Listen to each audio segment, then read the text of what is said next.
ain't tickety-boo, I don't know what it is. All right, we have Jenna Ellis right here in our studio. We are so honored. I'm embarrassed. I should have cleaned. Jenna Ellis is a constitutional law attorney. She is a contributor to the Daily Wire, and now, newly, you are a Trump 2020 advisory board member. Congratulations. Yes, thank you. Very exciting. What does that mean? What does that entail? Yes, so I get to go on Fox News here, a lot of different places, and basically am a spokesperson for Trump 2020. And no kidding. Yeah. That's congratulations. Thank you. That's great. Can I ask you a serious question about this? All right, this is putting you on the spot a little bit, but I really... Shocker that you would do that to me, yes. but anyway, by the way, it's great to see you. It really is. It's nice to have you actually here. Yes. Yes. You've always been a Trump supporter, so you're not changing your tune in any way, shape, or form. But before, if I had asked you about something, you might have said, well, yeah, Trump didn't quite get that right or something. Now you're kind of constrained in this. You have to speak, you're speaking for the Trump campaign. Is that will you feel that at all as being hobbled, or are you enough of a Trump supporter where you feel like this is where I stand? Well, honestly, I think that he has enough of a track record that I've never had to come out and say I disagree with some policy or something so strongly. The only thing that I've over the past, even since he won the primaries, that I've actually spoken against is the USMCA, and we had that conversation here. But that was really the fault of the trade representative, not so much, Trump and the administration. And so, I don't really think that that'll be a conflict. And so, I'm very proud to support his policies. But of course, from a constitutional perspective, in my personal capacity, I always give my opinions. And so, they don't tell me what to say. They trust that I support him, and so I always develop my own talking points, and what I say is what I believe. That's great. It's good. It's good to be able to feel that way. So here's the thing that's happening this week that I really wanted to talk to you about. You're a constitutional attorney.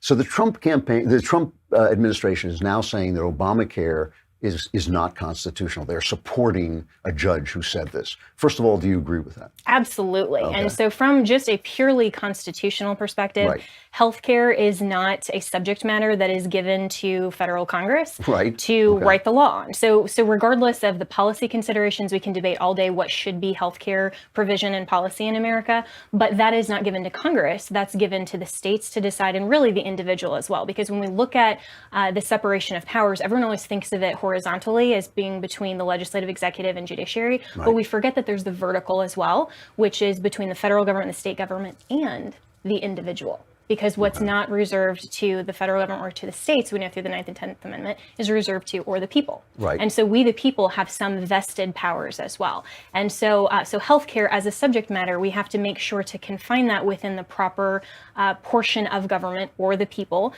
to be able to decide those things, and that's not given to the federal government. So just from a purely constitutional perspective, I would agree. But the whole idea of Obamacare was fundamentally flawed anyway, if we want to get into the merits of that. So I certainly agree with the administration on that front. Well, I mean, they already found it constitutional, and now basically the argument is, well, we got rid of the mandate, so what? I mean, what is the argument? That now that the mandate's gone, it's less constitutional than it was before? Well, that was really how Chief Justice Roberts justified his opinion back in the Obamacare decision, was to say that because it was the individual mandate, then that can be a tax, which then that goes into the federal government's side. So he justified it as being able to be a regulatory power based on the individual mandate. So if you get rid of that, then you get rid of his justification for it, which is why everyone's saying now that was really the Achilles heel of Obamacare. I see. Okay. So now, politically, all the wise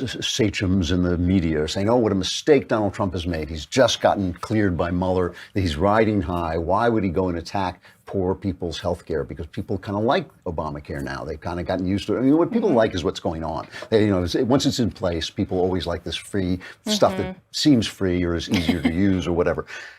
Is he making a political mistake here? Not at all. And one of the things that why I really support Donald Trump, and I think he's been an amazing president, is because he gets things done. And so he's not going to just ride the Mueller wave and say, we're going to then rest on our laurels. He has gotten more done in the first 2 years for conservative policy than most presidents would do in 8 years.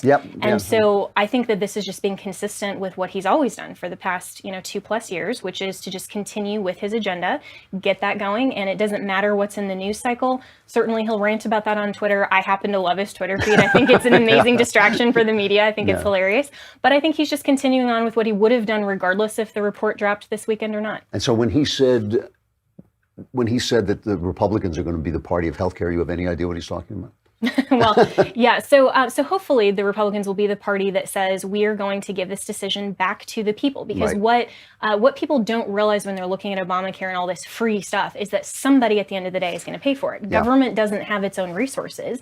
They have to take from the people. So either we're going to collectively pay a tax, and I'm going to end up, if I don't need as much health care as the next guy, then I'm going to end up paying more because we're all, and that's what socialism does, right? And so when you have a single payer health care, that's ultimately the result. And I also think that the Democrats are pushing for single-payer health care because they want government-funded abortion. That's really the bottom line of what they're driving. Really? Wow. Absolutely. Wow. And there was a great piece by Guy Benson in Town Hall that was going through the Democrats' proposal for single-payer, and that was, I think, number 3 on his list that he highlighted was about how it would be state-funded abortions. And so why Republicans, I think, will be the party of health care is because we're going to hopefully bring that back to the individual to decide what type of policy do you want. I mean, it's like car insurance. If you want to take the risk and you don't want to have any, there are certain consequences if you happen to need it when you're driving, or if you get pulled over. I mean, that's something that you can make that individual decision for yourself. You can decide what type of coverage,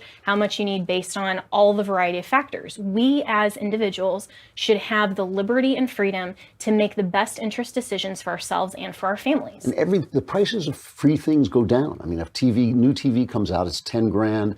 2 years later, it's $600 because of competition. If the government guaranteed you that TV, the price would never come down. It's always the government that says we can fix the mess we made, and the prices constantly go up. It's absolutely true. So my usual stalking horse, regulatory reform. I have to. You're here. You're a constitutional lawyer. It's coming up in the Supreme Court. Yes.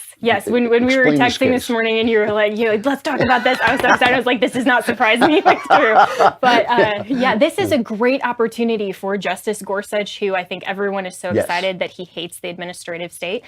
This is a great opportunity for the court because this particular case is looking at the administrative state in this particular case, the Veterans Department, that they are interpreting the definition of basically what is relevant to a case. So imagine if you and I are opposing parties in a lawsuit, and I get to determine for the court and for the judge what is relevant evidence that you get to bring in. How is that fair to you? Right. So that's basically what the vet decided. And so this sets up a perfect scenario where the Supreme Court can say that is fundamentally unfair. That should not be one of the parties. It's crazy. That should be the justice system. That should be the judge determining relevance. And then that can open up this whole idea of why is the executive branch, why is the administrative state not only setting their own policy and regulation, but then they are determining their own definitions? That's preposterous. Okay. I got to stop, but who's going to win the Democratic nomination? I really hope that there is somebody else that comes out that I don't just laugh at or call an idiot on Fox News because they're all going so progressive left. So far left. They are stumbling over each other. Even Joe Biden, who everybody's like, he'll appeal to the moderates. He is trying to disclaim his age, his race, and his gender. I know. It's amazing. It's ridiculous. He's appealing to the far progressive left, and I think that is just going to be laughable. Well, he should just identify as a young black woman and just say, you can't tell me I'm an old white man. And that might resonate with AOC's fans, So maybe that's Biden. You heard it here first from Drew. That's how you'll be a challenger. I gave him the key to the White House. But I don't know. I think Kamala Harris right now is the one I worry about. She's smart and she's got all the identity credentials and all that. The identity politics. Yeah. I mean, I think if anything, she would be a candidate and a front runner for the VP position. I don't know that she'll get the ticket on her own, which I think is interesting that so many of the male candidates are just saying, we're going to pick a woman. Of course. Yeah. That to me is it's monolithic, but it's also saying what a woman isn't actually the best qualified. It's incredibly patronizing. Oh, absolutely. The whole intersectional system is just bigotry with a smiley face on. Yeah, well, when you're running on identity politics, then you have to just raise up some other quality other than genuine qualifications. Right. Great to see you. I'm so happy you came Drew. in. Thank you very much. I'm sure we'll be talking more as the campaign goes on. Yes, please. Thank and you. we will be charging you rent for the office. Yes, I know. I just paid my check right up.